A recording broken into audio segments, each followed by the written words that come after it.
Rob feeling ballsy? Is he feeling it? Is he feeling it? Nope.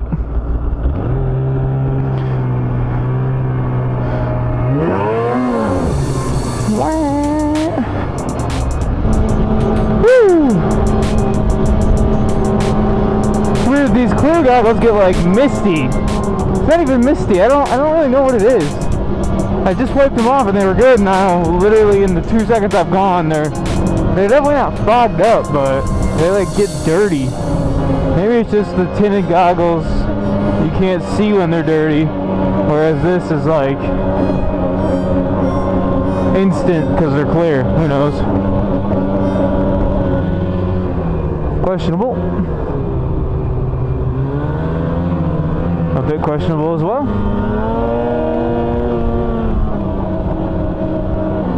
I am done with the bumps. Oh.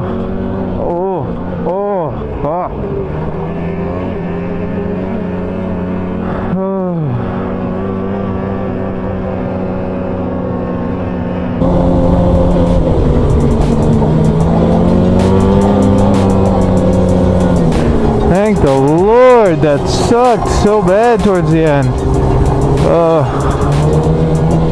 Sometimes bumps are fine, other times, no thank you.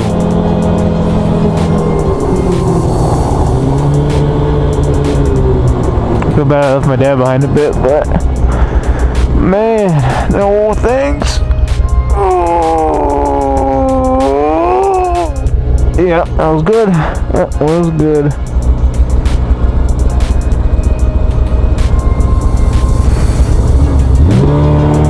Rob does not need a break. Too much of a man. Woo, ditch.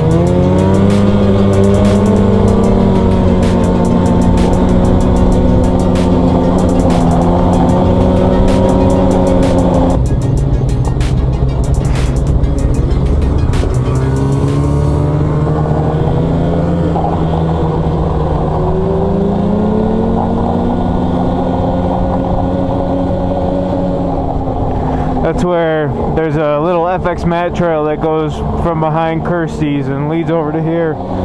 Can be really great at times because people don't really know about it, but other times if it hasn't been groomed at all, it's almost unrideable. And it gets a lot of open water spots. Oh. It's not dangerous at all. Kind of worked out, to be honest, because I flew around the other side.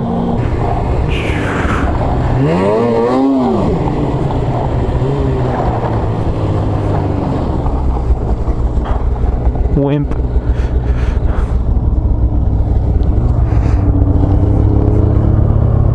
Alright guys, so doing a little voiceover here.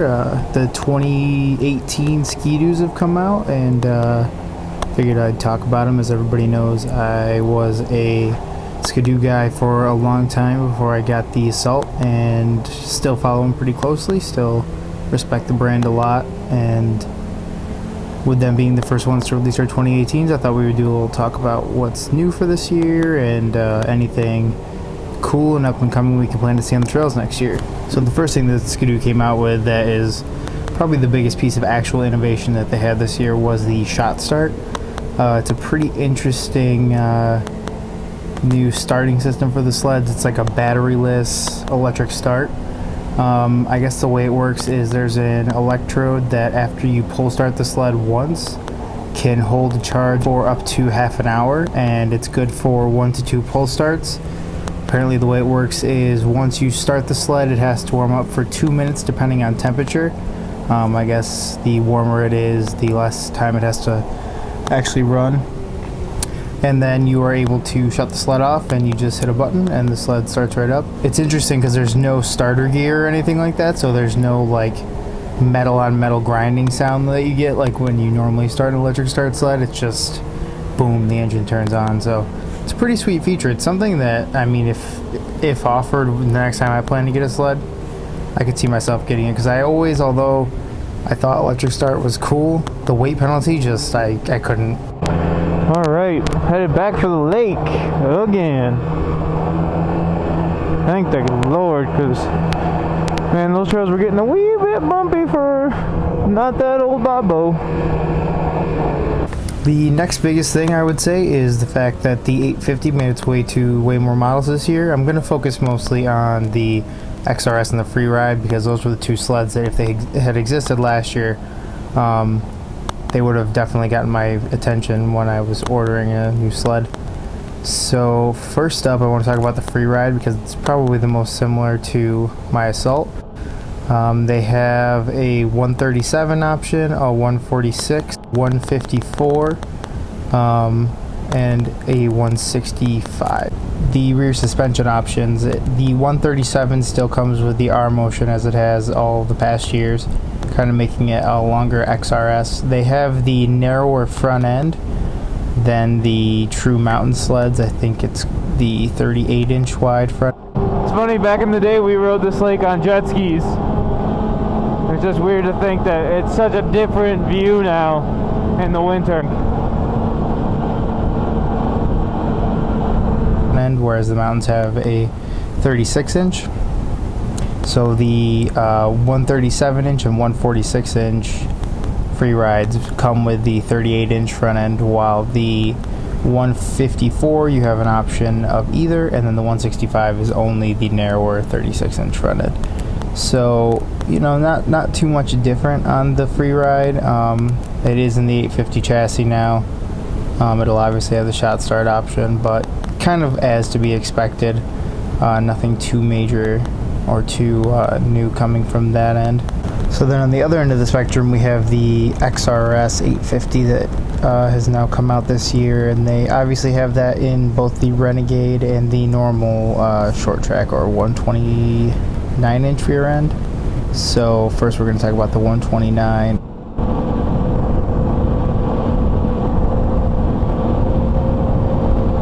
Oh my god, my ass end just swung around that little turn. Holy shit. Sketchy.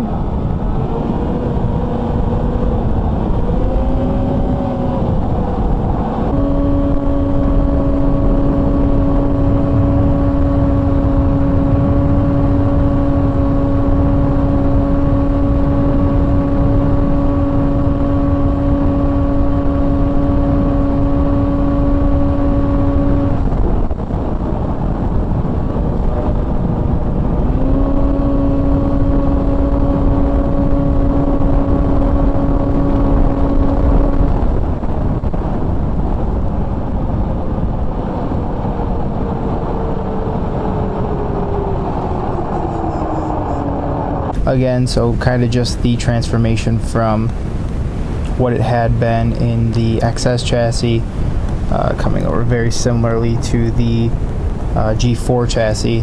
No major changes with rear suspension from the X model. It essentially is just, you know, the taller suspension, better shock options, things like that. Much better looking. I like the color options on both the Freeride, especially the Freeride. I think the Freeride's got some great color options, and then although I'm not a huge fan of silver, the way they did the silver and the black options on the XRS are pretty nice. Back in the bumps, yeah buddy.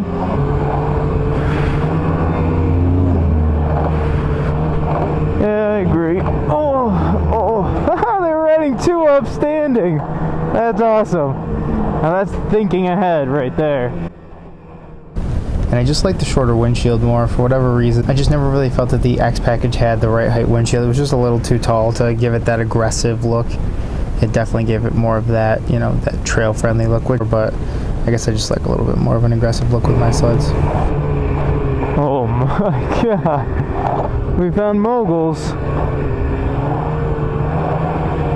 Well, this is very typical Saturday at this time. People are riding all day. The groomers are usually, they kind of give up on the bad spots because they get bad so quickly.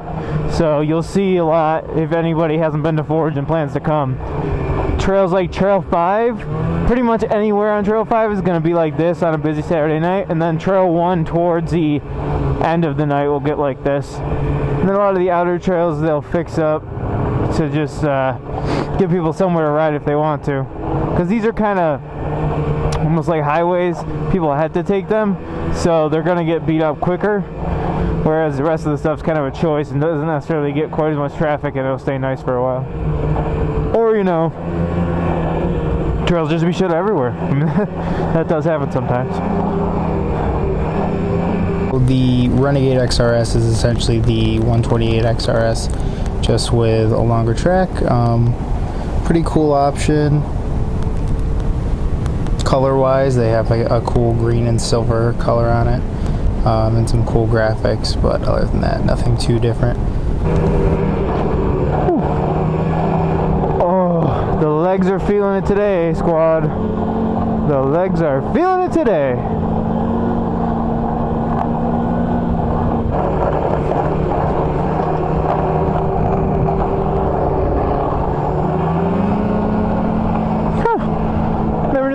Down there. I wonder what lake that is. Interesting. Wow, that just means I literally never looked left going over that bridge. Well, right now, but that's a shock too. Am I just having a brain lapse right now? Oh, fuck that. My little spot. Oh, where'd he go? I lost him.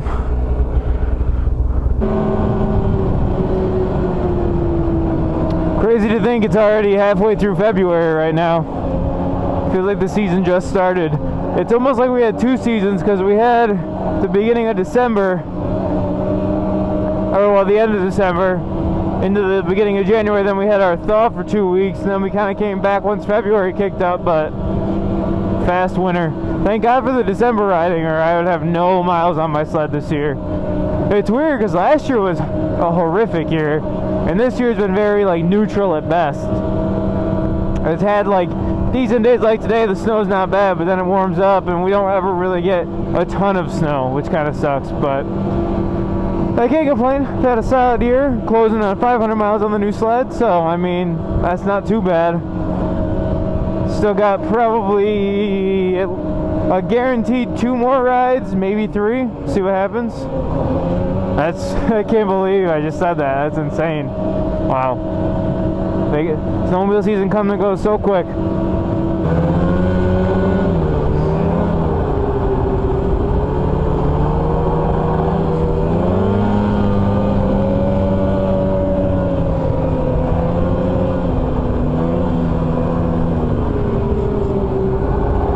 Trail's like my hidden gem this year. It's always decent.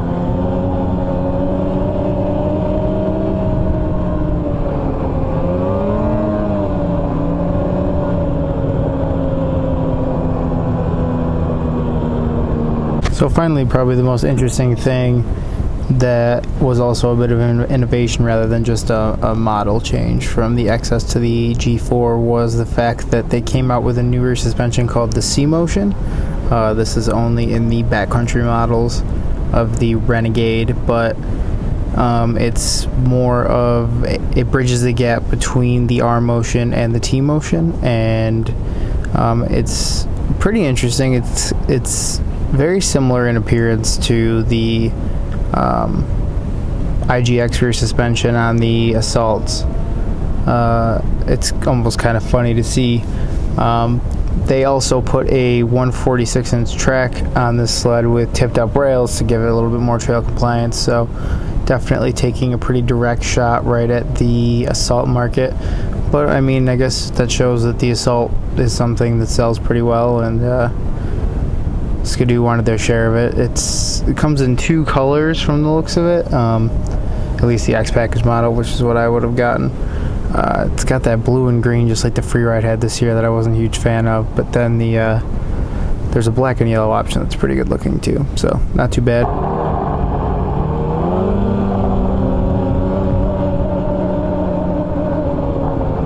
I've always found it interesting because I've always had decently tall risers on my sleds. On the XP I had like a 7-inch, which was kind of big, but the XP had a super low center of gravity, so the steering column ended really low.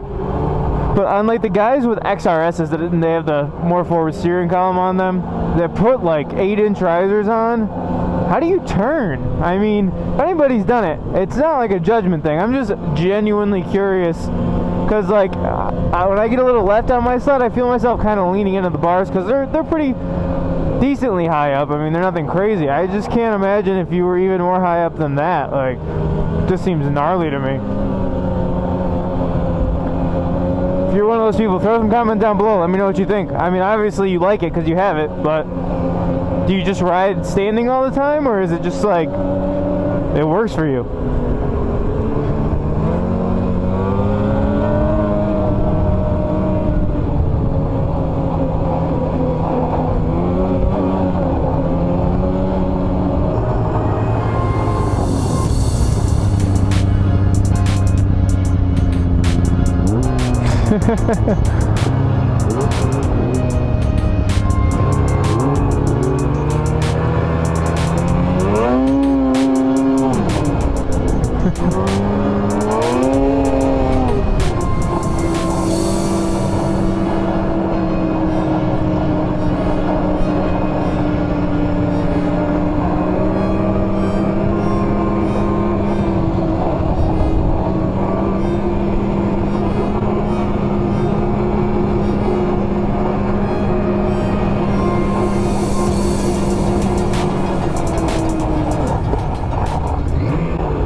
Woo, that was close. Luckily they are not paying attention because I was going way too fast down that trail.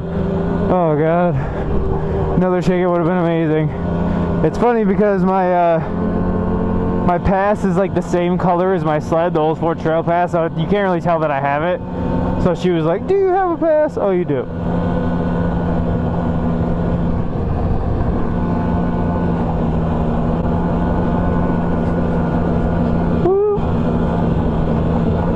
They don't care.